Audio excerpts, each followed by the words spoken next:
¿Qué tal? Buenos días. Estábamos comentando, en estos lluviosos días de Madrid. Muchas gracias a todos los asistentes por estar en este webinar, que probablemente sea el último webinar desde COFACE en España, que hemos llamado Turbulencias y Resiliencia en el Comercio Internacional. Es un placer. Tenemos dos magníficos ponentes. Tenemos a Bruno de Moura Fernández, el Global Head of Macroeconomic Research a nivel de grupo de COFAS, que nos va a dar un contexto económico internacional y la última visión sobre riesgos y oportunidades por regiones que ha realizado el grupo COFAS, famoso por nuestras coberturas, pero también por la información económica que damos de las regiones y los destinos que estamos cubriendo.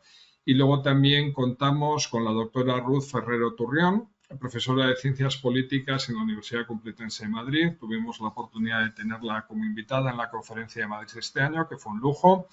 Y bueno, pues lo que vamos a hacer es hablar con ella de de los nuevos bloques a nivel de comercio internacional que se están construyendo en el año 24 y ya pensando en el año 25, que nos quedan solo 2 meses, ¿no? Luego, al final, para todos los asistentes, insisto, esperamos daros, que seguro que lo logramos, pues una visión de lo que es la idea de COFACE a nivel de la situación económica en riesgos y oportunidades. Y luego, bueno, pues viendo los diferentes bloques que se están formando, ver dónde hay oportunidades que iremos desgranando con Ruth. A lo largo de la presentación, primero va a empezar Bruno con unos 20 o 25 minutos de presentación. Va a utilizar un PowerPoint, que luego está disponible de los asistentes. Y bueno, pues cuando acabe él, Ruth, que no utilizará presentación, en otros 20 o 25 minutos hablaremos de estos grupos económicos y bloques económicos, más que grupos económicos a nivel mundial. Y después estamos abiertos a dar cualquier tipo de respuesta a las preguntas que queráis plantearos. La verdad es que siempre este formato online pues da pie a muchas cuestiones. Insisto, ha sido un año muy interesante, un año en el que bueno, pues esperaba un contexto económico de crecimiento, quizá no se ha logrado tan importante, ya lo veremos luego, debido a lo que están haciendo las principales economías de los países de la OCDE. Pero creo que es interesante, o pensamos que es interesante, que a final del año 24 y principios del 25, pues cualquier asistente, invitando a las empresas, entidades financieras, brokers que nos estén escuchando, pues que nos pongáis en el chat la pregunta que queráis, que luego traslademos a Ruth y a Bruno. Así que sin más por mi parte, porque los estrellas son ellos dos, pues doy paso, como indicaba, a Bruno de Moura, nuestro jefe de macroeconomía de COFAS, para que haga la presentación que va a hacer en los próximos minutos. Muchas gracias. Muchas gracias, Miquel. Buenos días a todos. Bueno, sí, vamos a hablar durante unos 20 minutos de los, bueno, riesgos. Obviamente, como siempre, hay riesgos, pero también oportunidades para este 2025, porque claro, 2024 ya está terminándose. Y vamos a ver que sí, el contexto económico mundial básicamente sí está complicado, vamos a decir, lleno de desafíos, mucha incertidumbre, incertidumbre creo que también ahora, no solamente económica, pero depende mucho también de la geopolítica. También por eso me parece fundamental hablar no solamente de economía, pero también de geopolítica. Pero sí, también hay buenas noticias. Eso también es fundamental decirlo y ya vamos a empezar con una de las buenas noticias. La buena noticia por ahora es que las materias primas en general se mantienen bastante moderadas. ¿Por qué? Porque, bueno, básicamente eso es si por ahora no mencionamos el riesgo geopolítico. Por ahora, el equilibrio en los mercados de las materias primas y sobre todo de la energía están siendo bastante desfavorables para, obviamente, para los productores y para los precios. ¿Por qué? Porque por ahora hay bastante poca demanda, porque Estados Unidos está desacelerando, eso lo vamos a ver, China también está desacelerando, lo vamos a ver también, y Europa, la industria europea y la construcción en Europa tampoco están repuntando. Entonces, claro, tenemos un contexto de demanda mundial bastante lenta, vamos a decir. Después del lado de la producción, también hay bastante producción. Entonces, claro, cuando hay mucha producción y poca demanda, bajan los precios. ¿Por qué hay mucha producción? Porque en el petróleo, por ejemplo, tenemos a los países fuera de la OPEP, que son Estados Unidos, pero también Guyana, también, por ejemplo, Canadá, Brasil, Senegal, que están produciendo más petróleo de lo que uno esperaba. También países de la OPEP como Arabia Saudí está produciendo o va a producir más a partir de diciembre. ¿Por qué? Porque claro, llega un momento en que ellos ya hicieron esfuerzos para no producir mucho, a ver si subían los precios y al final no suben tanto los precios y ellos están perdiendo crecimiento. Por eso tienen que producir más y es lo que van a hacer el año que viene. Entonces tenemos un equilibrio en el petróleo, en el mercado del petróleo, que nos hace pensar que deberíamos estar el año que viene en 70, 75 dólares por barril, lo que es obviamente un precio bastante bajo, o sea, por encima de lo que conocimos antes del COVID o como pueden ver 2015, 2016, pero más o menos en un nivel promedio y bastante por debajo de lo que conocimos en 2022 y 2023. Esa es una buena noticia. El gas también en general va a quedarse por ahí normalmente porque también menor demanda y también más producción ahora en Estados Unidos, en Qatar y proyectos que están los que se lanzaron en 2022 cuando hubo la crisis, ahora están realmente subiendo de producción y entonces ahí también en ese mercado vamos a estar más o menos estables. Claro, esos son las buenas noticias y más que nada para países que importan estos productos. Pero bueno, el riesgo fundamental es aquí geopolítico. Es si vamos a decir que las tensiones escalan entre Irán e Israel y que al final Irán bloquea el estrecho de Hormuz, donde pasan alrededor de 30% del comercio mundial de petróleo. Y claro, si Irán realmente bloquea ese estrecho, ahí tenemos un problema porque ahí va a faltar claramente petróleo en el mercado, sobre todo porque los países que podrían subir la producción, como Arabia Saudí, no podrían exportar porque, claro, normalmente su exportación pasa por ahí. Entonces tendríamos claramente un problema y subirían los precios del petróleo, no sabe dónde, porque claro, cuando hay volatilidad así y riesgo, los mercados pueden realmente ir muy alto, pero en general pensamos que sí, por encima quizás de los 100 dólares, entonces ahí sí que sería un riesgo para nuestro escenario de inflación, de política monetaria y como habéis entendido, para ese escenario económico. Pero por ahora, tendencia de fondo, la buena noticia es que los precios de materias primas deberían quedar, y sobre todo energía, quedar moderados a este nivel por lo menos en 2025.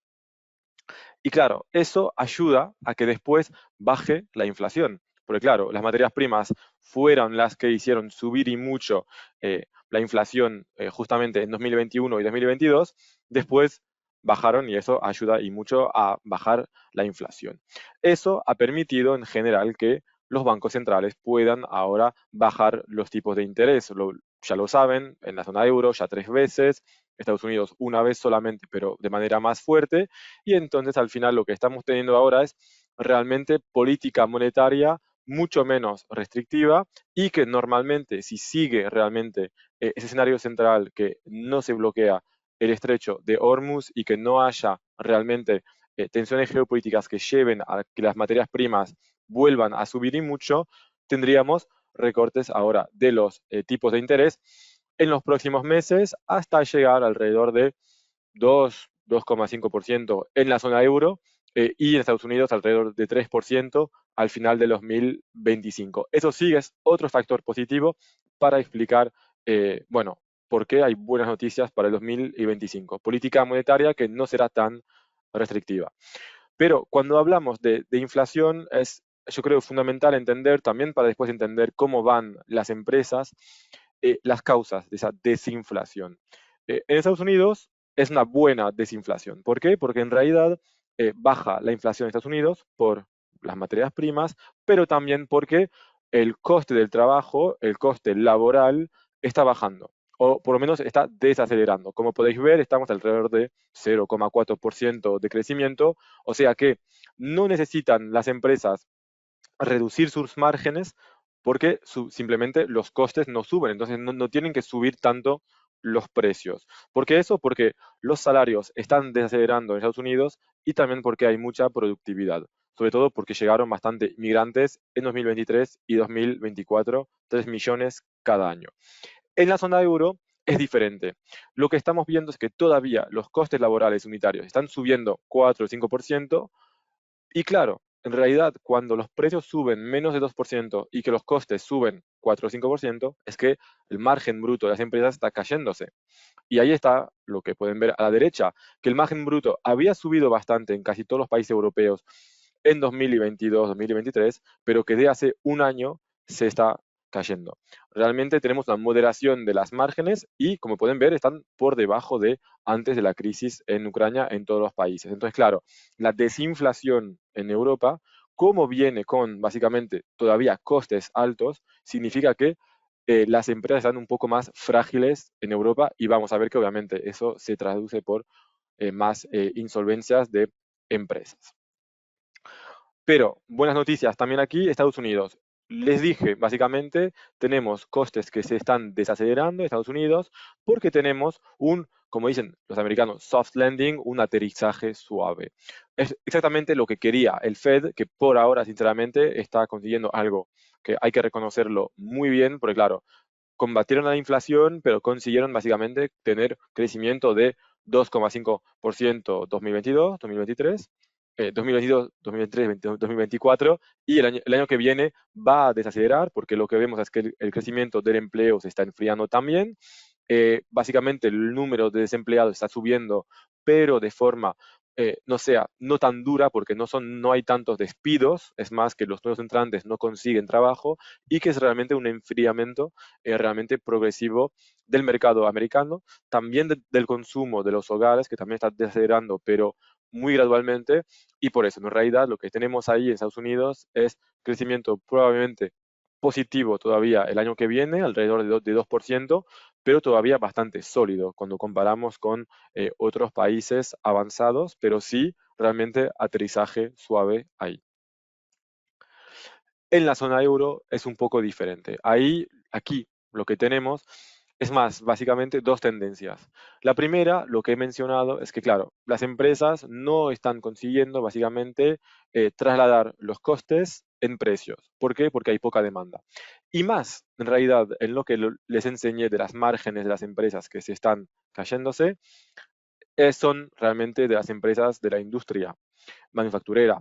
Y claro, eso se ve aquí. Es que en realidad cuando vemos el PMI, que es una encuesta que se hace a los directores de compras, en realidad lo que vemos es que cuando estamos por encima del 50 es que hay crecimiento de la actividad, cuando estamos por debajo es que hay contracción de la actividad. Y pueden ver que en la industria europea estamos por debajo del 50 desde hace bastante tiempo, en la construcción también, y hay que decir también que, claro, la tendencia todavía no es el repunte, tuvimos un poco de esperanza de repunte en la zona euro en, vamos a decir, principio del año, pero claro, desde el verano entendimos que ya nuevamente los nuevos pedidos bajaron y realmente tenemos nuevamente una industria europea, pero también a nivel mundial, que no le está yendo bien, pero el problema para la zona euro es que ya hace mucho tiempo que no le va bien, ya hace un par de años, y que Alemania realmente está sufriendo y mucho, sobre todo por el coste de la energía,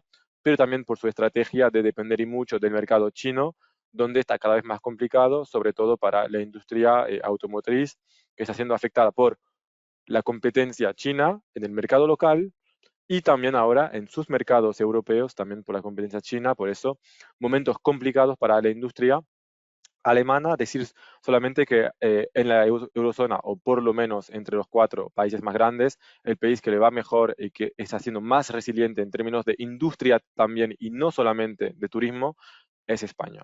Construcción todavía no repunta y entonces lo que tenemos es que la única esperanza por ahora, vamos a decir, para el mercado europeo son los servicios. Son que los consumidores, los hogares europeos, como están teniendo más salarios o salarios más altos que la inflación, entonces poder adquisitivo que consuman.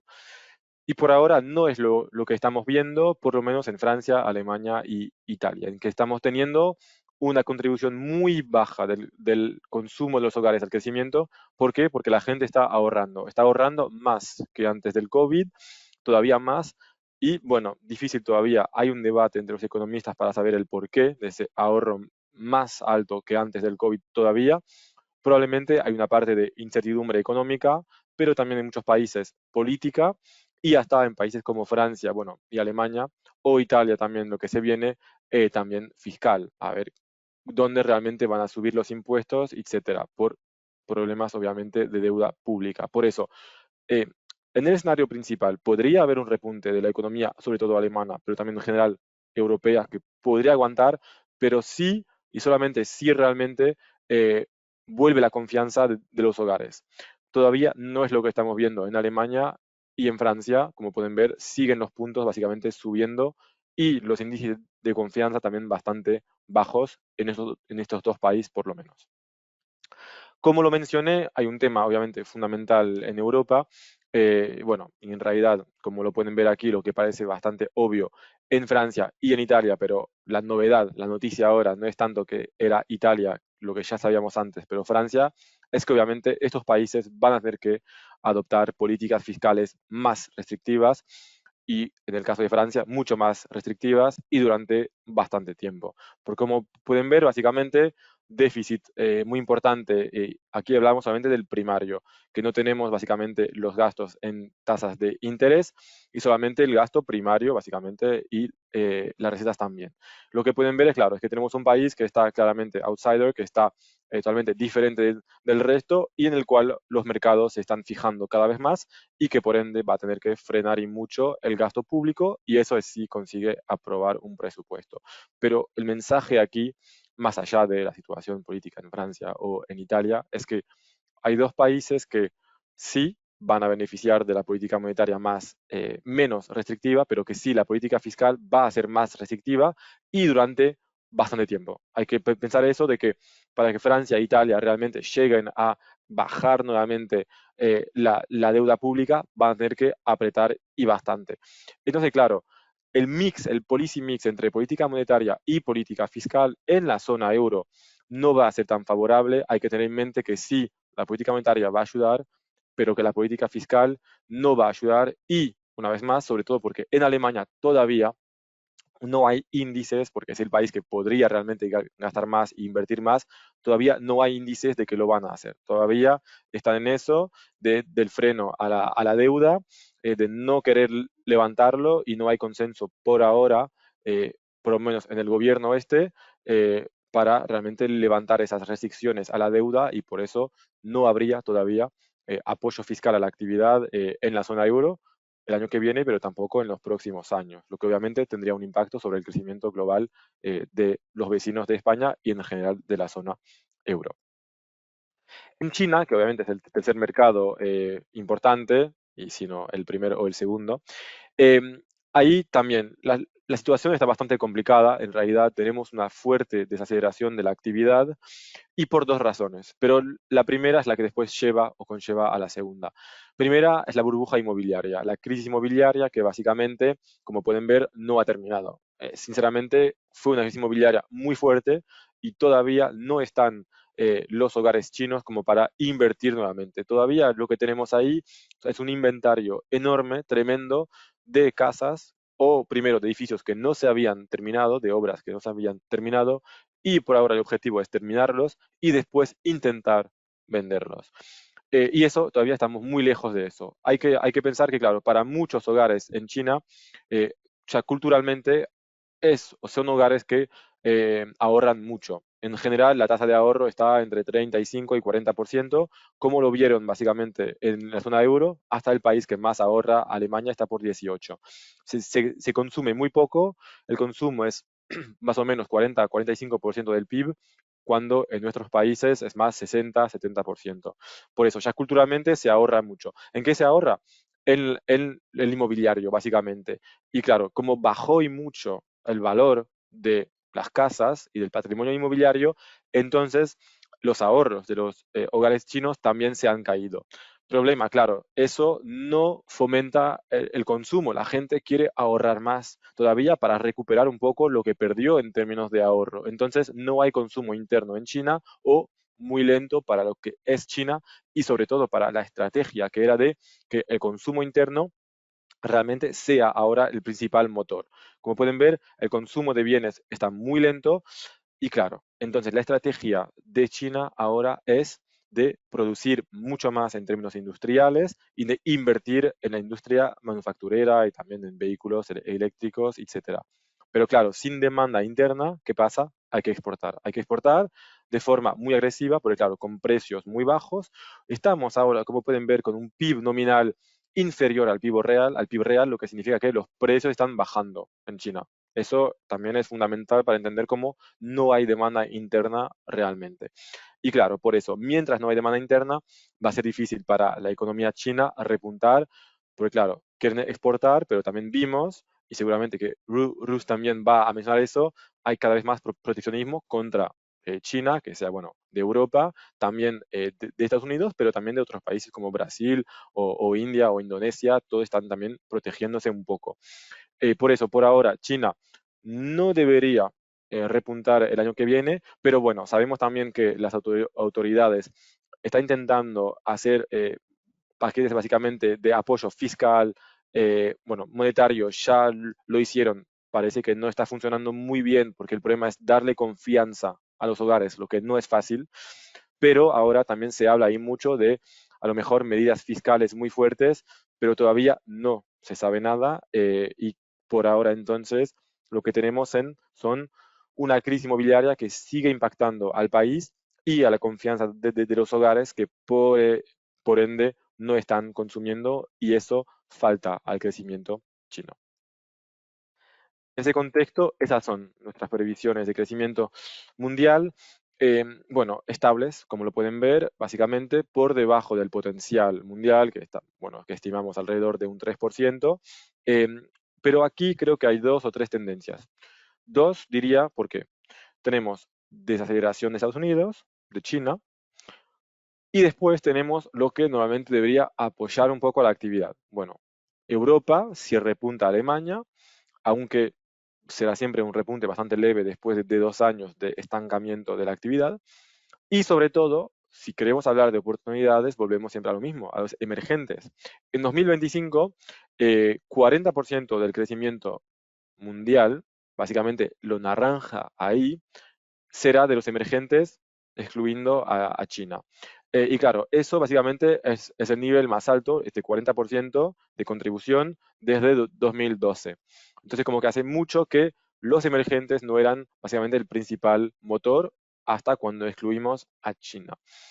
¿Por qué? Bueno, porque básicamente tenemos siempre los mismos, los que había mencionado en la conferencia de riesgo país, los países de Asia del Sudeste, Indonesia, Vietnam, Malasia, Filipinas, estos países van a crecer más de 6%, entre 5 y 6,5% el año que viene y todavía van a crecer más. India también sigue siendo bastante dinámico.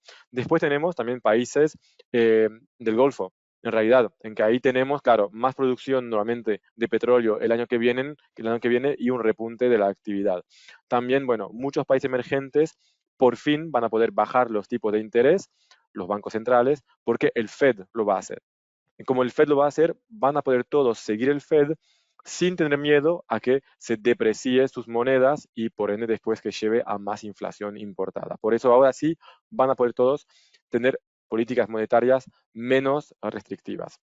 Y eso, claro, al final también va a apoyar actividad que sea en África, en algunos países también van a repuntar fuerte, también, bueno, en Europa Oriental, donde, pero no gracias a la demanda de Europa Occidental, pero sí más al mercado interno, ya tenemos crecimiento bastante fuerte, por ejemplo, en Polonia o en otros países de la región. Por eso, es verdad que hablamos mucho de riesgos, vemos que hay desaceleración de los puntos principales en realidad de la economía mundial, pero hay otras regiones, a lo mejor economías un poco más pequeñas, pero que realmente está yéndole bastante bien y que serán mercados de oportunidades el año que viene.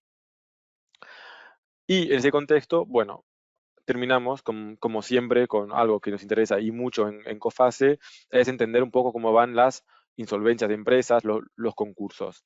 Y lo que vemos claramente es que en Europa siguen subiendo las insolvencias, sí que se está ahora estabilizando más en Francia y Reino Unido, donde, por ejemplo, ya habían subido un poco antes, en 2023, cuando en otros países todavía está bastante bajas. Y lo que vemos, claro, es que ahora se estabilizan, pero a un nivel bastante más alto que antes del COVID, que por encima de 2019. Ya conocen muy probablemente estos gráficos, pero comparamos cada mes con el mismo mes de 2019. Y por eso ahora vemos que en todos lados tenemos insolvencias por encima del mismo mes de 2019. También el resto del mundo, como pueden ver, que sea en Japón, en Brasil y hasta Estados Unidos, donde estamos esperando a datos, muy probablemente estaremos por encima también de 2019 Y país como Italia vemos que por fin está subiendo ahí también. Vemos que en todos lados es lógico, demanda bastante floja, costes que, verdad, gracias a las materias primas están bajando un poco o manteniéndose, pero claro, tenemos todavía salarios bastante elevados, financiamiento que todavía está siendo más caro que antes del COVID y que va a quedar así. Por eso, las insolvencias probablemente van a seguir a este nivel por lo menos. No hablamos de una ola de insolvencias, pero sí probablemente manteniéndose a ese nivel por encima de 2019 en 2025 y a lo mejor bajarían en 2026 después de las bajas de tipos de los bancos centrales. Ahora doy paso a Rus, que les va a hablar de la geopolítica y de los nuevos blocos. Bueno, muchas gracias, Bruno. Muchas gracias a COFACE por la invitación y bueno, vamos a intentar complementar algo de algunas de las cuestiones que ha planteado Bruno desde un punto de vista de economista. Yo no soy economista, soy politóloga y por tanto los datos son los que os ha dado Bruno. Vamos a intentar ver un poco cuáles son las causas de esos datos y qué es exactamente cómo podemos visualizar durante los próximos meses lo que puede llegar a pasar desde un punto de vista más geopolítico. Yo querría centrar mi exposición en tres bloques principales, uno que tiene que ver con Oriente Medio, otro que tiene que ver con esa tendencia hacia un mundo multipolar que queda muy bien representada con la reciente cumbre de Kazán de la semana pasada, y otro centrado en Europa, ¿no? Un poco qué es lo que está pasando en Europa y cómo se está reaccionando a los movimientos de placas tectónicas en el ámbito geopolítico de los últimos meses, de los últimos años, diría yo, ¿no? Y cómo se está readaptando, ¿no? Esto es algo ha mencionado Bruno e intentaré completar en ese caso. En relación con Oriente Medio, yo creo que es muy relevante lo que ha planteado Bruno, la relevancia que tiene una escalada dentro de la región de Oriente Medio, la relevancia que puede llegar a tener un enfrentamiento directo entre Irán e Israel. Ya hemos visto el primer conato la semana pasada, o el segundo conato, mejor dicho, con ese bombardeo de Israel a Irán, en este caso hacia instalaciones militares, pero que tienen que ver con defensas antiaéreas y sobre todo defensas antiaéreas que están vinculadas al programa de investigación nuclear de Irán, que pueden ser determinantes de cara al futuro. Tenemos que ser conscientes de que el ataque lanzado por Israel se hace de una forma contenida, también a petición de Estados Unidos, que estamos, como sabéis, a una semana de las elecciones que tendrán lugar el próximo martes, en las cuales se disputan el poder Donald Trump y Kamala Harris, y que también tendrán un impacto, digamos, en la forma en la que la política exterior norteamericana se puede desarrollar, no solo ya hacia la región de Oriente Medio, sino también hacia Europa, que es, digamos, el epicentro desde donde estamos analizando. Decía que una escalada en el enfrentamiento directo entre Irán y Israel, bueno, pues puede llevar efectivamente a un bloqueo del estrecho de Hormuz, que es un estrecho que es esencial para el comercio mundial. Si vamos a los datos, vemos que, por ejemplo, el 46% del petróleo mundial por vía marítima y el 26% del comercio marítimo mundial de gas natural licuado pasa por el estrecho de Hormuz. Esto significa que un cierre del estrecho de Hormuz dejaría desabastecidos a buena parte de los mercados. El 20% ya del comercio mundial, no marítimo, sino en general de todo el comercio de hidrocarburos, pasa por esta región. Y yo creo que ahí tenemos que prestarle atención. Una de las razones, precisamente, por las que no escala más allá de las instalaciones militares en el ataque de Israel, tiene que ver con esta cuestión, ¿no? Todas las ofensivas que vemos en el terreno de lo militar en los dos grandes conflictos que ahora mismo están abiertos, tanto el de Ucrania como el de Israel en la región de Oriente Medio contra Gaza, Líbano y todo el eje de la resistencia, tiene que ver también, o la forma en la que de ataque tiene que ver con el mantenimiento también de los intereses económicos, y por eso no se atacan en el caso de Ucrania gasoductos, por ejemplo, y en el caso, que es algo curioso, ¿no?, que a lo largo de todos estos de los 2 años y pico de guerra, prácticamente 3 años, no haya habido ataques a instalaciones gasísticas en el territorio ucraniano, bueno, pues que hay intereses que están involucrados. En el caso de Oriente Medio pasa exactamente igual. Ahora mismo a Estados Unidos no le interesa una escalada en la región, precisamente por ese contexto preelectoral, y que llevaría, bueno, básicamente a un desastre para cualquiera de los dos contendientes, ¿no?, que escalase y se llegase a cerrar ese estrecho de Hormuz. Sería, desde luego, muy pernicioso para el bloque demócrata, pero también tendría repercusiones para los republicanos en caso de que los republicanos ganasen las elecciones. Por eso yo creo que cuando hablamos de política internacional, y aprovecho este foro que se me presta para que efectivamente le echemos un buen vistazo a lo que está sucediendo más allá de nuestro propio entorno y nuestra propia periferia, porque todo lo que está sucediendo más allá también tiene un impacto en nuestras propias economías y en nuestros propios desarrollos económicos, ¿no?, como iremos viendo ahora. En ese sentido, también podemos observar esa construcción de los bloques, ¿no?, que ya hemos comentado en alguna ocasión, creo que lo comentamos de manera muy veloz en la conferencia que tuvo lugar en junio en Madrid, pero creo que es interesante focalizar en qué es cómo está avanzando de manera muy rápida esa configuración del mundo en distintos bloques.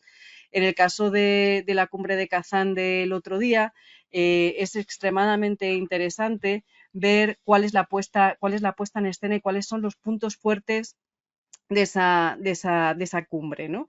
Esa cumbre, en primer lugar, tiene lugar en territorio de la Federación Rusa. Eso quiere decir que va a presidir, y que presidió, de hecho, Vladimir Putin esa reunión. Una reunión de unos BRICS, que son BRICS aumentados, por eso se llama BRICS Plus, que tiene que ver con los BRICS originales eran Brasil, China, India, Sudáfrica y la Federación Rusa. Bueno, pues ahora se han incorporado 4 estados más, fundamentalmente del mundo árabe, de países del Golfo, y en esos BRICS Plus también hay como una suerte de unos 34 países más del sur global que quieren formar parte de alguna manera, de manera cooperativa o como miembros de pleno derecho de esa asociación, que consideran que puede ser una alternativa a la propuesta procedente de Occidente, que son Naciones Unidas o la Organización Mundial del Comercio u otras organizaciones internacionales. En ese sentido, lo que estamos viendo es una reunión de impugnadores del sistema de gobernanza global que tenemos en este momento, ¿no? Por eso, lo que se pide en una de sus primeras peticiones que se extraen de esa conferencia es, en primer lugar, que haya una reforma del Consejo de Seguridad de Naciones Unidas. Una buena parte de estos países, con la excepción de China y la Federación Rusa, quieren tener mayor peso específico en el proceso de gobernanza global y, por tanto, también comercial y económico, algo que consideran que no se les está prestando el suficiente protagonismo en función de su propio peso, tanto económico como poblacional. Les quería dar un dato que yo creo que es significativo. Fíjense que en el caso de los BRICS tenemos entornos, que les quiero dar bien el dato, en torno al 36% del PIB y el 45% de la población mundial. Y esto supera con creces los datos que marcan, por ejemplo, los países del G7, que llegan al 29%. Es decir, tenemos el 36% del PIB global frente al 29%. Si a esto le sumamos todos los países que quieren incorporarse al grupo de los BRICS, bueno, pues la respuesta es muy clara. Tenemos un problema serio de percepción de centralidad para los países occidentales, ¿no? Algunas de otras cuestiones que se han planteado en Kazán, y no voy a ir una por una porque entonces me extendería mucho, pero creo que es bien interesante, tienen que ver con cuestiones que es de protección del medio ambiente, es decir, no solamente hay un interés por la protección del medio ambiente, las cuestiones que tienen que ver con el cambio climático desde el norte global, pero también desde estos países se apela, digamos, a esa protección del medio ambiente, la protección de derechos humanos, etcétera, etcétera. Pero me voy a detener en otra de las cuestiones que son esenciales, que son la crítica a las sanciones internacionales. Una de las cuestiones que se han planteado en esta cumbre es que, bueno, y que ya venimos viendo a lo largo del tiempo, es la crítica a la puesta de procedimientos sancionadores contra la Federación Rusa de manera unilateral por parte de la Unión Europea y Estados Unidos, es decir, sin pasar por Naciones Unidas. En realidad, lo que están pidiendo estos países es que haya una mayor protagonismo de Naciones Unidas con una reforma dentro de la propia Naciones Unidas en la que ellos ganen un mayor peso específico en relación al que tienen en la actualidad. En el caso de Brasil, que es uno de los países que más apelan a ese multilateralismo y a esa reivindicación de una agenda política propia también para los países del sur global, en relación con la agenda propuesta por Estados Unidos, la Unión Europea y los aliados occidentales, bueno, pues tiene mucho que ver con este tema de las sanciones, porque como supongo que en otras conferencias les habrán mostrado datos del comercio internacional y como, por ejemplo, se ha disparado el comercio entre la Unión Europea y Kirguistán tras la imposición de sanciones a la Federación Rusa. Esto no es nada casual, sino que simplemente lo que estamos viendo es cómo a través de Kirguistán se están superando, digamos, las barreras sancionadoras impuestas por la Unión Europea, con lo cual al final en realidad no estamos solucionando realmente una cuestión de aislamiento de la Federación Rusa, sino que estamos comprando los mismos materiales, las mismas fuentes energéticas, pero a un precio más elevado desde Europa. Bueno, pues esto es lo que reivindican también parte de estos países que se han reunido en Kazán. Luego, obviamente, es interesante ver las pugnas dentro de este nuevo bloque que se pretende montar como un bloque estratégico, ¿no? Que haga un contrapeso importante a los países que se han denominado, como se denominan por parte de Manuel Wallerstein, de los países centrales del sistema, que sería el norte global, Estados Unidos, Unión Europea, Japón, frente al que les plantea la necesidad de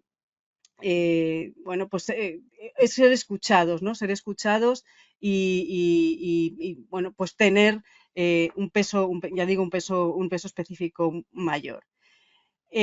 Pero dentro de ese bloque, les estaba diciendo, también encontramos resistencias a un liderazgo exclusivo de China y de Rusia, ¿no? Que es precisamente lo que pretenden la Federación Rusa y los chinos, es con ellos ser los que marquen, digamos, la agenda de este grupo de países. Y lo que estamos viendo es que eso no va a ser tan sencillo, ya que países como, por ejemplo, India o Brasil, lo que quieren es que no sea un bloque que sea antioccidental y pro-chino, sino que sea mucho más neutral y que cada uno pueda seguir sus propios intereses y perseguir sus propios intereses nacionales dentro de ese bloque que ya digo que es estratégico. Por tanto, encontramos puntos de confluencia, pero también discrepancias profundas en algunas de las propuestas que ahí se plantean. Fíjense qué interesante también una propuesta que puso encima de la mesa la Federación Rusa, porque evidentemente, aunque las sanciones no le están haciendo todo el daño que pretendía Occidente, sí que es verdad que están afectando a su economía. Y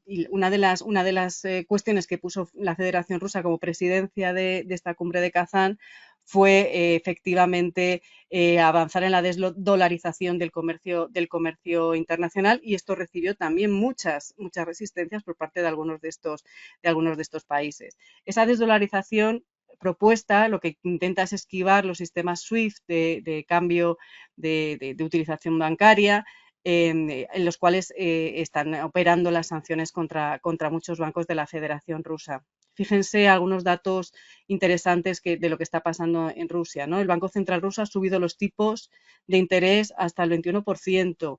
Los bancos también han subido las hipotecas hasta el 26%, los tipos de interés de las hipotecas. Los créditos al consumo están ya en el 30%.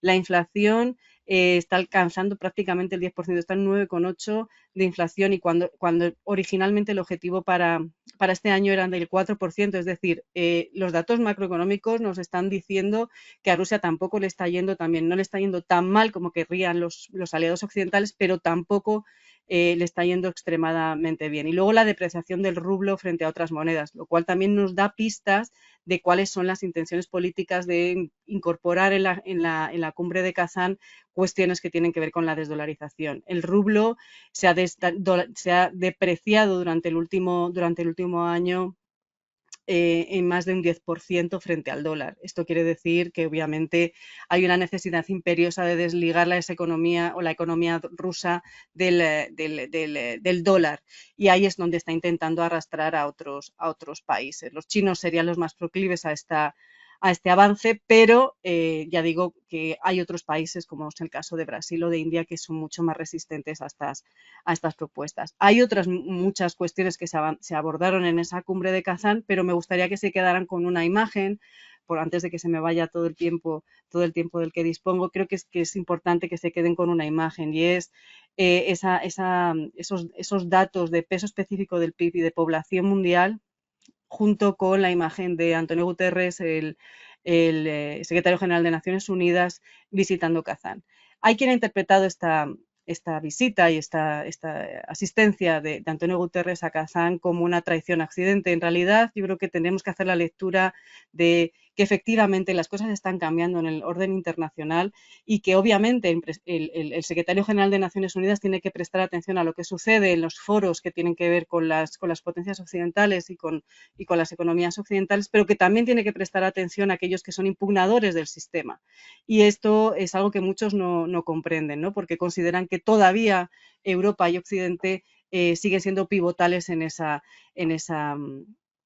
nuevas dinámicas que están cambiando de manera además muy acelerada. Parte de esa aceleración tiene que ver con las guerras que he mencionado antes. Por supuesto, en esta cumbre también se ha hablado de Israel, de la seguridad israelí, de la guerra de Ucrania, de los planes de paz que se pueden poner en marcha, y también de desarme y no proliferación. Por tanto, estamos viendo cómo se abordan, digamos, de una forma holística y multilateral cuestiones que nos afectan también a Occidente, y no había ningún país occidental presente en esa cumbre de Kazán. Yo creo que hay que prestar atención a este tema. Llegando al tercer bloque, creo que en el caso de la Unión Europea tenemos que iniciaría, digamos, mi análisis en esa construcción de bloques y en qué lugar queda la Unión Europea. La Unión Europea queda relegada a un papel muy secundario.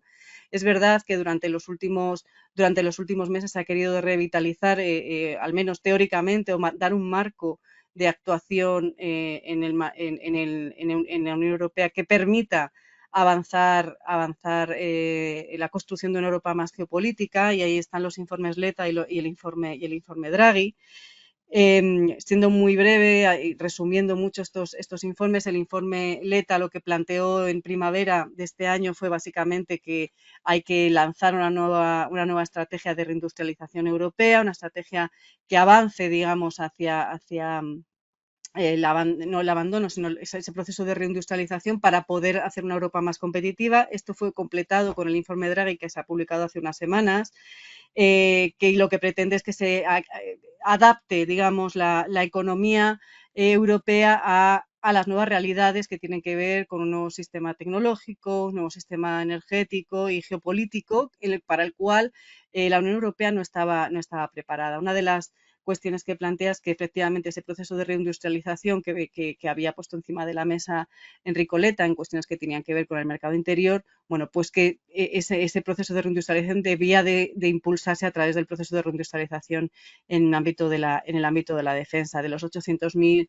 millones de euros que plantea Draghi que hay que invertir en este proceso de reindustrialización, lo que dice es que 500.000 de esos 800.000 tienen que ir destinados a la industria armamentística, que permita construir esa Europa de la defensa si bien es verdad con dispositivos que sean duales, es decir, que sirvan tanto para lo militar como para lo civil en un momento posterior, pero esa sería un poco la propuesta de Draghi. En este sentido, bueno, son de momento propuestas, vamos a ver cómo se aterrizan, cómo de dispuestos están los Estados miembros a adoptar estas cuestiones y, sobre todo, hacerlo en el marco de una profunda crisis económica. En el caso de Alemania, esta mañana leía que, por lo visto, algo que se ha desmentido a lo largo de los últimos meses, que fuera a haber un adelanto electoral en Alemania, parece que se está empezando a concretar con esta gigantesca crisis en el sector automovilístico alemán de esas últimas semanas, con el cierre de varias plantas de Volkswagen en Alemania, y ya están dando incluso alguna fecha de adelanto electoral que puede ser marzo del año 2025, es decir, pasado mañana, ¿no? Y no nos olvidemos cómo están las encuestas y cómo está operando, cuáles han sido los resultados electorales en Alemania durante los últimos procesos electorales en el ámbito de los distintos Länders, en los cuales vemos un incremento sostenido de las propuestas de extrema derecha y como segunda fuerza política la CDU, digamos el centro derecha, con posiciones muy duras en relación también con la inmigración. Por tanto, si tenemos esas propuestas procedentes de Bruselas, de estas dos personas, Enrico Letta y Draghi, que abogan por ese proceso de reindustrialización, una reindustrialización que además apueste por la remilitarización y el impulso de la industria armamentística, que avance en la construcción de una Europa de la defensa, pero lo hace también además en un momento de profunda crisis económica en uno de los países que ha sido motor económico de la Unión Europea hasta hace muy poco, que es Alemania, ¿no? que está prácticamente, yo creo que ya está en recesión. Bruno se me puede corregir si me equivoco, pero creo que los últimos datos que había visto es que ya había entrado en recesión como consecuencia de esas dependencias también, o de esa extrema dependencia que había tenido durante todo este tiempo de una energía barata basada en hidrocarburos procedente de la Federación Rusa. Paradójicamente, en el caso de España,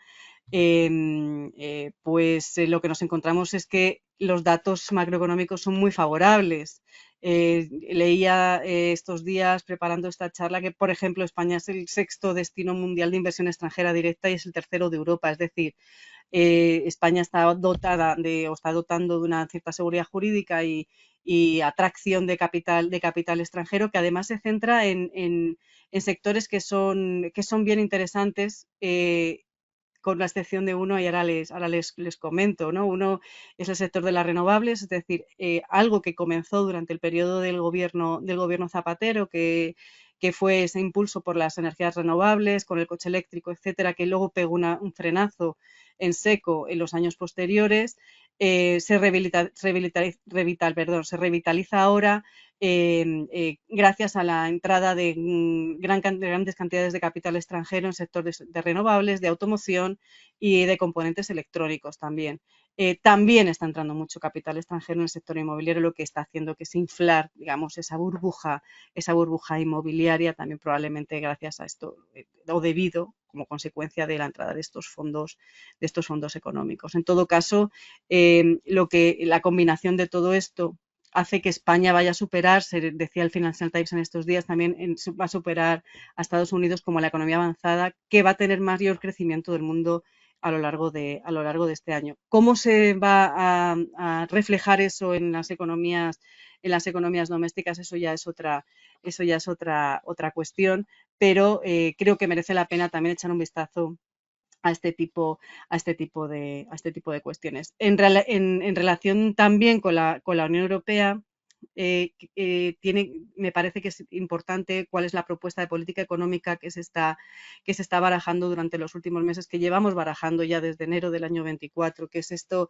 que se plantea. Son unas políticas económicas mucho más proteccionistas en relación con China y Estados Unidos, no solamente con China, también con Estados Unidos, también como una suerte de protección ante medidas que se están adoptando en el caso de Estados Unidos con el lanzamiento de la ley de reducción de la inflación de Joe Biden, que desde luego ha tenido un impacto sustantivo en todo el tejido industrial europeo. Vemos que por un lado estamos lanzando programas de reindustrialización, pero por otro lado hay que combinarlos, o según los que toman las decisiones en este momento, quieren que se combinen con procesos de proteccionismo ante las industrias europeas para evitar que haya efectivamente una fuga industrial de empresas y de inversión que se puedan ir, por ejemplo, fundamentalmente a Estados Unidos. Ya hemos visto alguna empresa, por ejemplo, española que ha optado por esta vía. Pero esto es algo que es muy nuevo en el caso de la Unión Europea, porque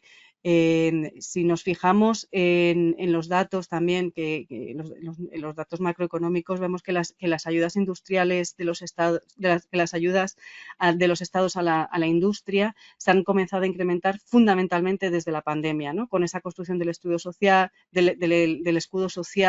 y la ayuda a pequeñas y medianas empresas, pero también a industrias que podían avanzar y producir, digamos, productos que nos evitasen una mayor dependencia de suministros procedentes de otras latitudes, como puede ser China o Estados Unidos. La idea con ese incremento de las ayudas estatales por parte de los Estados europeos a las industrias europeas también está vinculada con estas cuestiones del proteccionismo, ¿no? Con esta apuesta por un mayor proteccionismo, un mayor blindaje de la propia economía, que se inserta a su vez dentro de la construcción de esa autonomía estratégica, que obviamente no solamente tiene que estar centrada en cuestiones de seguridad y defensa, sino también en cuestiones económicas. Y esta es la doctrina que se va a seguir en este ciclo económico que comienza en estos meses con la reelección de von der Leyen y la nueva comisión. Es importante destacar que durante los últimos meses hemos visto que el país que más ayudas estatales está dando al tejido industrial es Alemania, que es la primera que lanzó la voz de alarma frente a esa potencial entrada en recesión como consecuencia del mayor encarecimiento de la energía para el mantenimiento de su tejido industrial, pero también como respuesta a ese repliegue proteccionista norteamericano por la ley de reducción de la inflación lanzada por Joe Biden. A su vez, hay una necesidad también de responder a las propuestas chinas, que obviamente son toda la industria que llega de China es una industria que está subsidiada por el Estado, y esto hace que también juguemos con una pierna, digamos, atada en relación con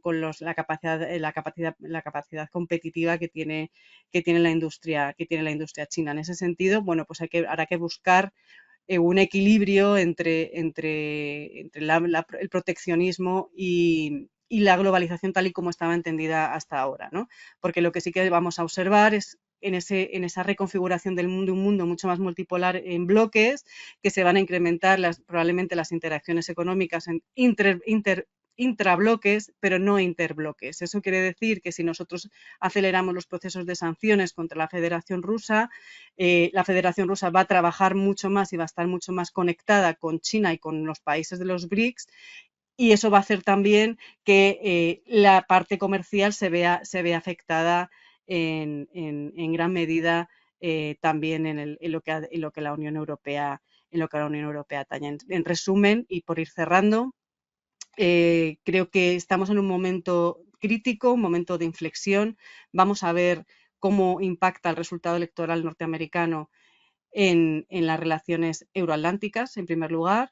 En segundo lugar, vamos a ver cómo comienza el ciclo político dentro del marco de la Unión Europea y cómo se consigue efectivamente implementar las propuestas de Letta y de Draghi, y si eso va a tener un efecto real en la configuración de Europa como una potencia geopolítica, y que va a quedar en el camino, porque uno de los peligros que, en mi opinión, se pueden observar es que efectivamente se ponga un peso específico muy importante en el incremento del tejido industrial vinculado al sector armamentístico, y se dejen de lado otros sectores que también son esenciales y que han sido además una de las cartas de presentación de la Unión Europea, que tiene que ver con ese incremento de la cohesión social. En mi opinión, si no hay un avance en la unión fiscal dentro del marco europeo, vamos a avanzar poco en materia de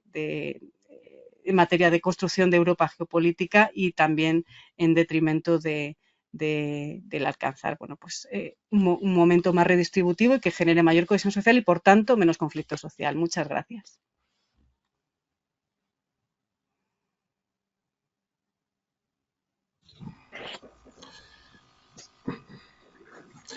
¿Qué tal? Pues muchas gracias a los dos, a Bruno y a Ruth. Si quieres, la verdad es que ha estado perfectamente complementada la visión económica y geopolítica, y creo que sería interesante, por las preguntas que van apareciendo, y animamos a todos los asistentes en los próximos 15-20 minutos a preguntar lo que quieran. Lo primero, precisamente, Bruno, lanzándote lo que te preguntaba Ruth, y es, ahora mismo Alemania está en recesión, quiero decir, ya ha habido datos, ¿no?, que parece ser que sí. Y luego, Ruth, sería interesante cuando hablabas por seguir con Alemania como segundo destino de los productos españoles, que sería interesante saber, Ruth, si crees que si se repiten las elecciones puede haber algún cambio en la coalición tripartita que gobierna ahora mismo Alemania. Bueno, sí, exactamente. Lo que Ruth dijo, obviamente, es verdad, es cierto. Tenemos una situación económica muy complicada en Alemania. Sobre todo sí, porque la industria realmente le está costando. No vemos todavía un repunte en los nuevos pedidos, que sea en la automotriz, o peor todavía en lo que es intensivo en energía, básicamente, que sea productos químicos, papel, plástico, cemento, vidrio. Bueno, en realidad casi todo. Y ahí sí vemos que hay diferencia tremenda entre Alemania y el resto de Europa. Ya el resto de Europa tampoco le va muy bien. Como dije, la diferencia es España. También porque, claro, como dijo Ruth también perfectamente, lo que vemos es que la energía está siendo mucho más cara en Alemania. La diferencia para las empresas industriales es entre España y Alemania es 60%. La diferencia era de 30% en 2019. O sea que ha subido y mucho la diferencia, y eso a pesar de que los alemanes bajaron los impuestos sobre la energía, a propósito. A ver si pueden llevarlo lo más bajo posible, pero aún así realmente la diferencia de precio es tremenda, y claro, Alemania básicamente es mucho más cara que Francia o que España en términos de energía, pero también en términos laborales. El coste laboral horario en Alemania es 45 euros por hora, cuando en España es de 25. Por eso hay una diferencia tremenda, y eso explica el por qué también Alemania, ya internamente en Europa, no es la más competitiva, le cuesta mucho ser competitiva. Y después, claro, los temas de mercados de exportación, también yo creo que hay un tema ahí muy estructural y muy de visión del largo plazo, en que claramente están pensando en cómo pueden hacer eso, porque al final, claro, vemos que la industria automotriz, que realmente era el orgullo de Alemania, está sufriendo mucho. El campeón mundial de los productos químicos, BASF, también ha anunciado una reestructuración de su actividad, de su estrategia. Vemos claramente que sí, Alemania está en gran dificultad.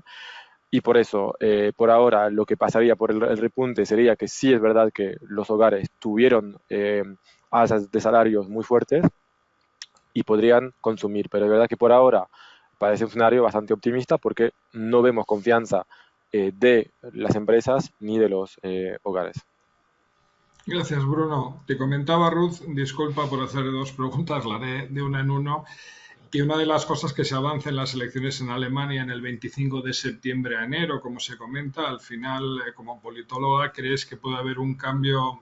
Parece que tienen más tirón en toda Europa que ver que hay elecciones los partidos más escolados a la derecha, pero ¿crees que puede haber un cambio de socialdemócratas, liberales y verdes Bueno, no solo gobernando lo el creo, país? no es que yo lo crea, es que lo dicen las encuestas de manera muy clara, ¿no?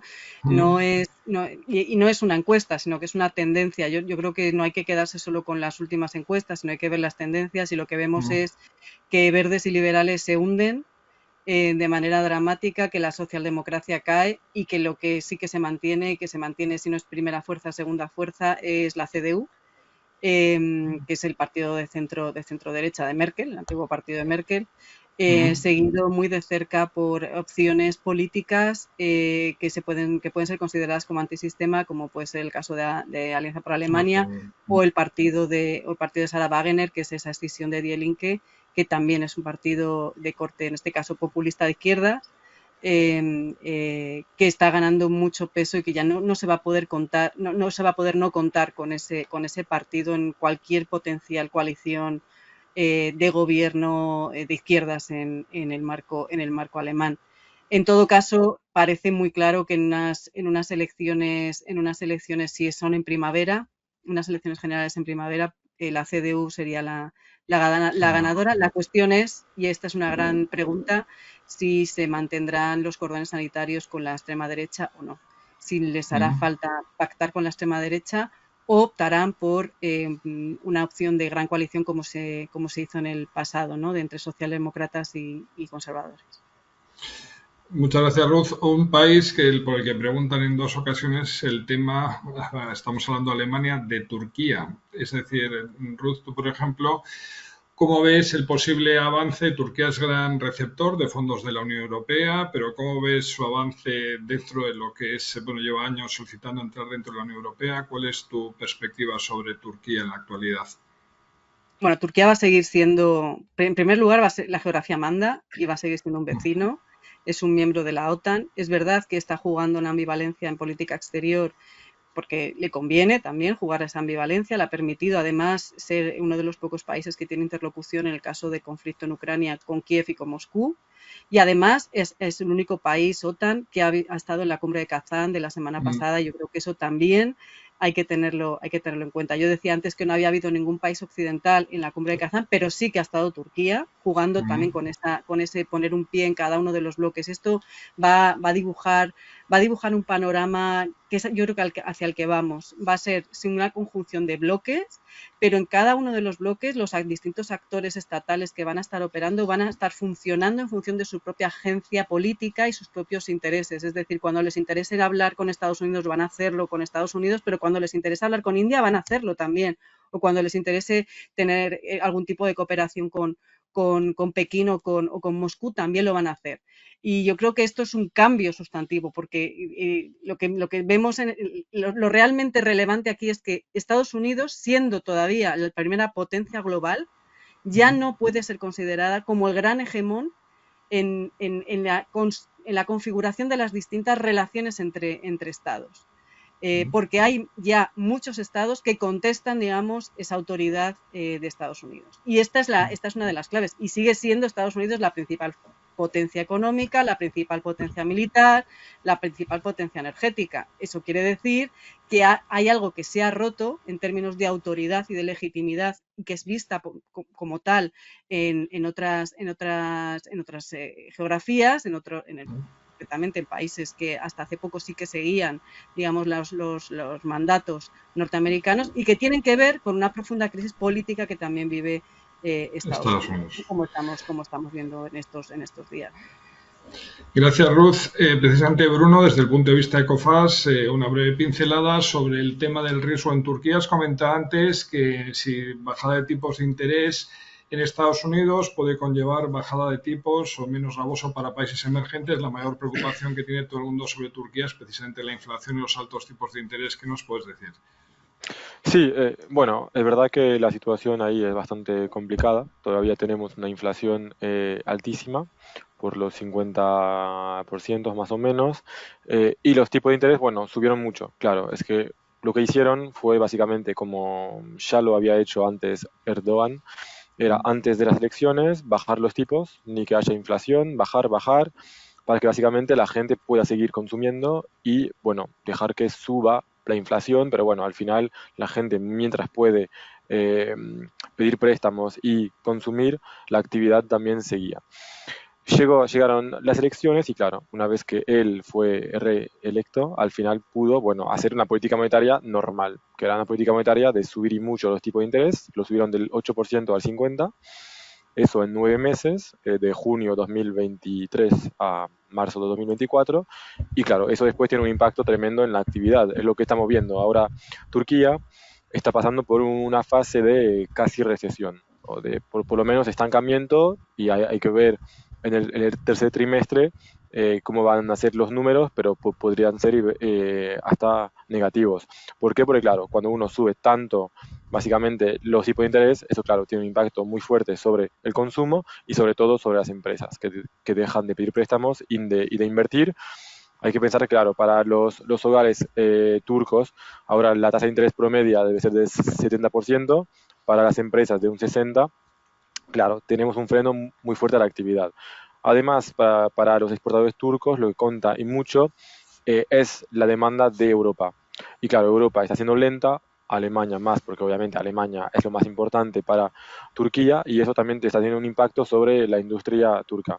La producción manufacturera en Turquía está bajando también, el consumo está estancado y la inflación sigue siendo bastante alta, en realidad. No está bajando tanto. Entonces, claro, para Turquía el problema es o dejan una recesión y eso va a ayudar a realmente bajar la inflación si básicamente lo más importante es combatir a la inflación, o si, como siempre, cedemos un poco al populismo, a decir, bueno, no podemos permitirnos eso y volvemos a bajar los tipos, aunque eso, claro, va a llevar nuevamente a una inflación más alta. En eso están, pero bueno, por eso sí, si Estados Unidos baja los tipos de interés, eso ayuda un poco a Turquía, pero Turquía está un poco en su propio mundo casi, en realidad, pero claro, tiene una inflación, tiene un ciclo tan diferente que va a tener probablemente más de decisiones de políticas internas. Sabemos que el Banco Central ni siempre es totalmente independiente en Turquía, más que nada que realmente lo que hace el Fed. El Fed sí ayuda un poco, pero va a depender mucho de políticamente si se acepta pasar por momentos, trimestres muy difíciles, pero para combatir la inflación, o si volvemos a decir, bueno, lo más importante es que haya actividad y la inflación iremos viendo. Perfecto, muchas gracias Bruno. Vamos a entrar en las dos últimas preguntas de los asistentes. Digo también por si alguien se quiere animar a última hora y luego la última palabra de los dos ponentes. Y Ruth, te quería comentar, todo lo que hemos comentado a nivel del estrecho de Hormuz es fundamental, ya hemos visto precisamente para la marcha de la economía mundial, y desde luego alternativas que se han planteado a Hormuz ha sido pues el oleoducto Petroline de Arabia Saudita o el Fujairah de Emiratos Árabes Unidos. Entonces, desde el punto de vista geopolítico, ¿cómo ves en los próximos meses Arabia Saudita y Emiratos Árabes Unidos en el conflicto, por ejemplo, que ahora mismo tiene Israel con Irán? Bueno, las alternativas que se han explorado en realidad no son suficientes porque no tienen la capacidad de transportar la cantidad de petróleo o de gas que atraviesa el estrecho de Hormuz. Es decir, podrían sustituir parcialmente esos transportes, pero desde luego no en su totalidad. Eso significaría también una salida menor de crudo, ¿no? En cuanto al transporte de mercancías, no solucionaría nada, ¿no?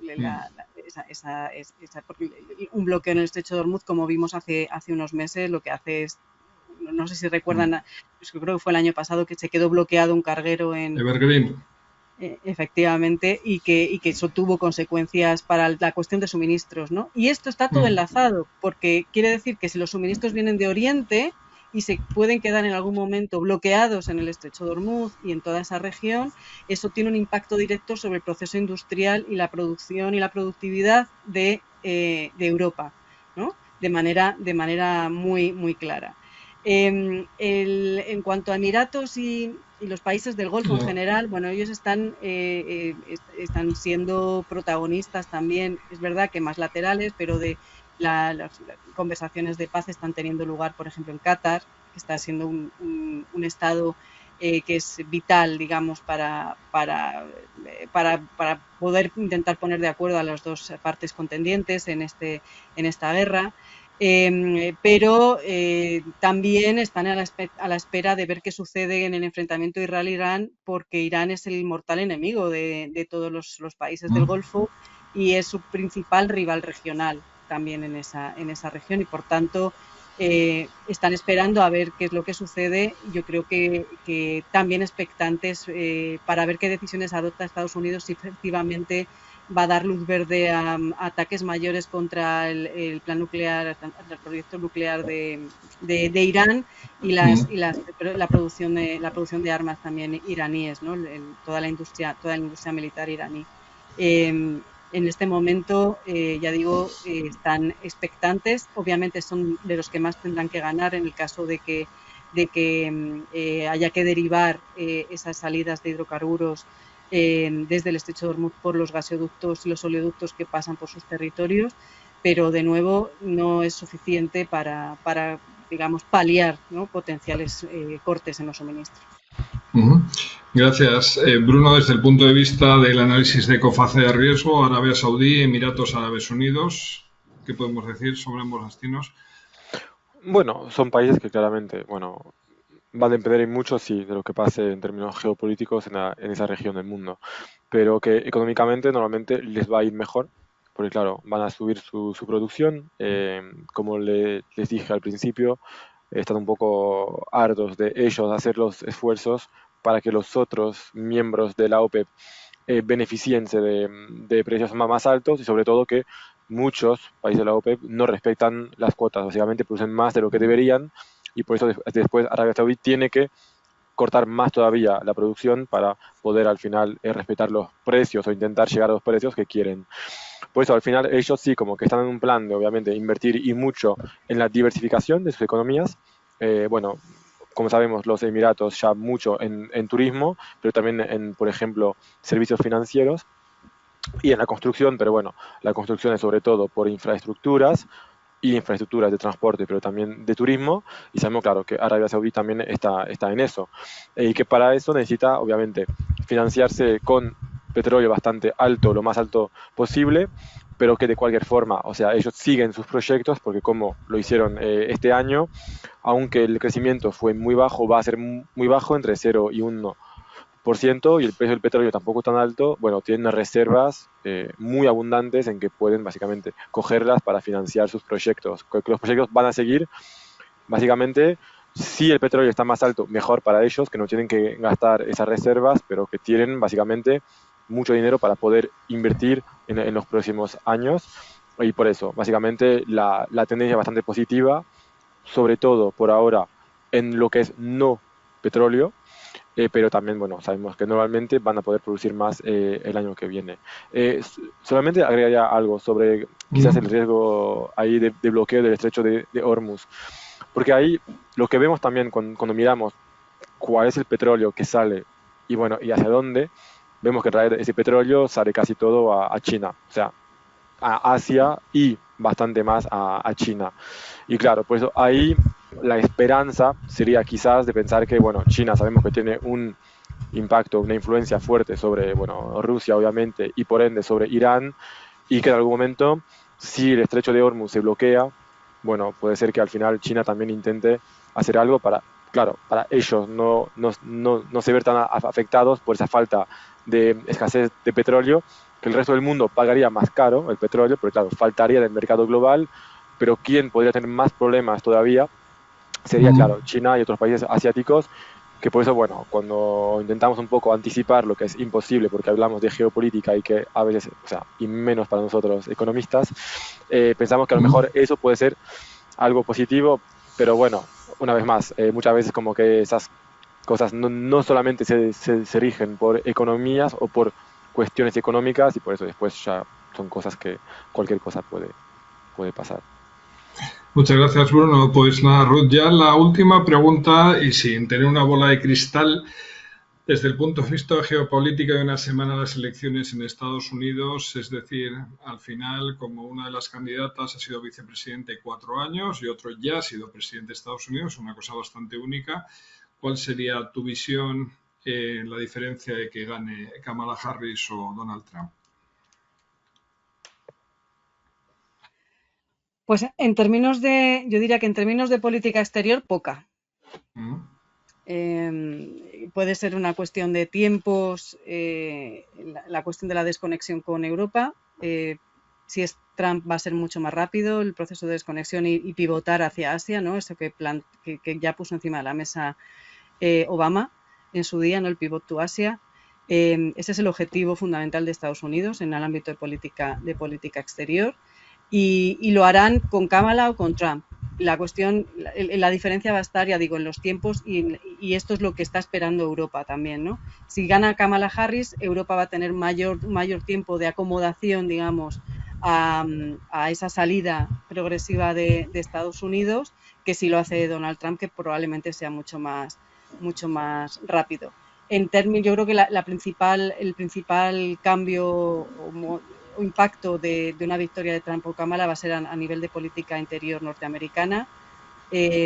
Seguiremos viendo un viraje hacia mayor proteccionismo dentro de Estados Unidos, pero el problema va a estar sobre todo en cuánto de daño podría hacer a la democracia norteamericana y al Estado de Derecho norteamericano una victoria de Donald Trump. Yo creo que esa es una de las claves. En términos de geopolítica, no creo que haya cambios sustantivos. Va a seguir una alta rivalidad con China. Probablemente vayamos a ver, paradójicamente, unas mejores comunicaciones con Pekín y con Moscú si gana Donald Trump que si lo hace Kamala Harris. Y obviamente eso luego va a tener repercusiones a nivel global, pero ya digo, el principal impacto va a ser a nivel interno. Gracias Ruth. Bruno, desde el punto de vista de análisis de riesgo país, ¿qué diferencia habría entre la victoria de Donald Trump o Kamala Harris, como lo veis desde el Departamento de Estudios? Bueno, los dos no les importa mucho el déficit público. Hablamos en Europa de política fiscal más restrictiva. Estados Unidos tiene un déficit de alrededor del 6-7% del PIB, pero bueno, ellos están para gastar. Pero Trump más todavía, está para gastar casi el doble.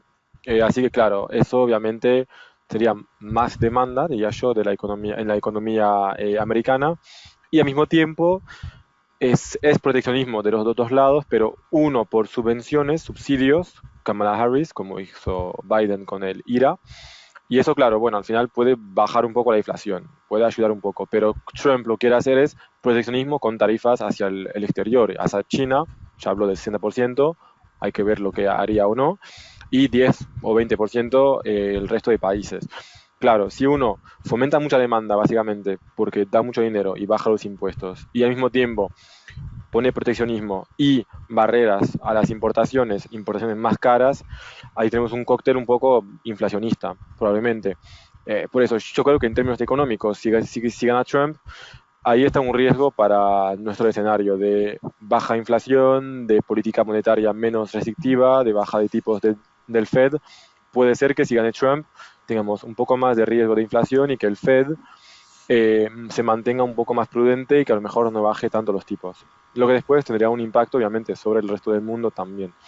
Después, bueno, sobre la economía mundial, dependerá ahí mucho de las relaciones que cada país tendrá con Estados Unidos, pero claro, en general, proteccionismo por todos lados y tarifas más importantes no debe ser bueno para, en general, los países, que también van a tener que responder. En el caso de Europa tendrían que responder, China habría que ver, pero puede ser que también, y claro, ahí obviamente es un poco, todos pierden un poco en ese contexto. Muchas gracias, Bruno. No sé si Ruth quieres añadir algo. Pues yo querría preguntar algo a Bruno. Siempre, pues está. Es posible. Porque esto me interesa mucho, todo el tema del incremento de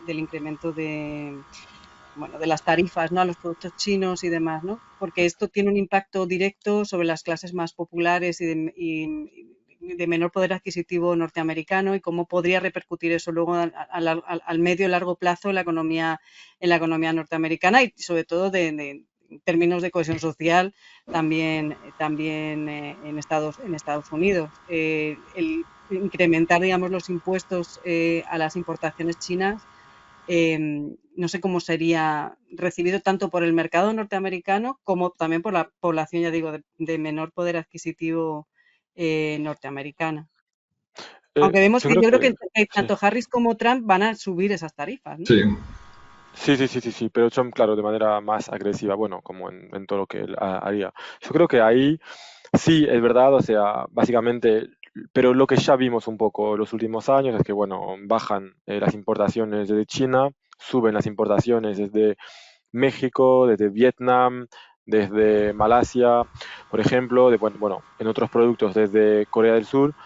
Y probablemente el primer impacto será que habrá movimientos de evicción, básicamente, por otros países, que no necesariamente sería mucho más caro, puede ser.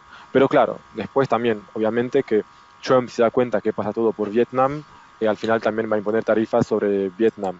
Donde llegaríamos al final, sí, probablemente en tensiones inflacionistas.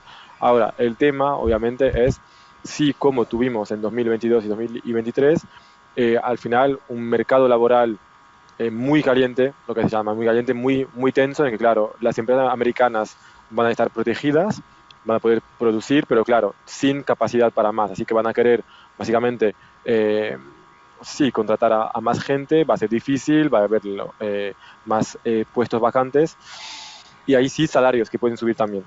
Por eso como que al final lo que puede ser es que eh, esa política lleve sí a más inflación, pero que no sé si a mucho más pobreza, o por lo menos en términos de los que trabajan en Estados Unidos, bueno, sabemos que la tasa de paro es bastante baja, a lo mejor sí que va a haber también salarios y que lo que va a hacer sí es simplemente más inflación, más salarios, pero que al final se va a retroalimentar, pero sin que necesariamente tenga un impacto inmediato o directamente de pobreza sobre las clases más bajas. Es solamente, claro, que al final a largo plazo lo que vamos a tener, claro, es una política monetaria más alta, que puede también tener un impacto después también sobre las empresas que quiere financiar, bueno, y al final habría que ver qué pasa con el dólar, pero de cualquier forma, con una inflación más alta que en el resto del mundo, se pierde bastante competitividad y para exportar será más complicado, obviamente.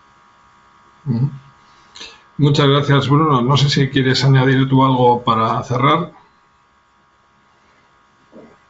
Yo, no.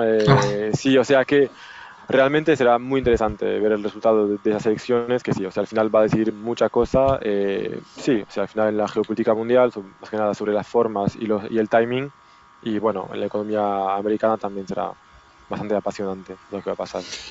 Muy bien, pues muchas gracias a los dos, muchas gracias a todos los asistentes. La verdad que ha sido bastante el número de preguntas, alguna ha quedado pendiente, disculpar, pero vamos, globalmente hemos tratado de agrupar varias a la vez para poder dar contestación para un seminario que al final se llamaba Turbulencias y Resiliencia en el Comercio Internacional. Muy interesante en ver las amenazas que hay, pero también las oportunidades, pensando que ya estamos a finales de año. Así que muchas gracias, Ruth, Bruno, feliz Navidad con 2 meses de anticipación y nada, pues nos veremos dentro de unos meses otra vez, online o físicamente. Hasta la vista. Muchas Muchas gracias. gracias. Feliz Navidad, Miquel.